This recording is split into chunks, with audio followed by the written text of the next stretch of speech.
Dia yang penting dalam hidup kita ni tuan-tuan. Yang paling penting apa dia? Kita nak apa benda pun nak dengar Quran kata apa, hadis kata apa. Lain pada tu hang simpan kat hang selalu. Hang simpan kat hang selalu. Aku nak dengar hak ni je. Pasal apa? Pasal aku nak selamat.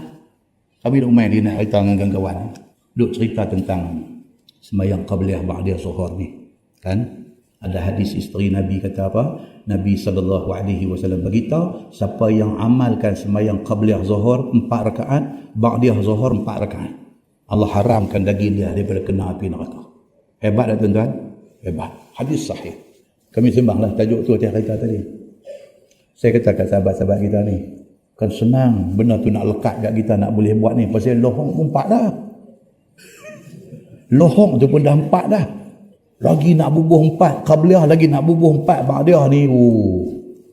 Saya kata, ingat dalam hati kita satu ya. Aku tak mau masuk neraka. Untuk permulaan, ingat itu ya. Aku tak mau masuk neraka.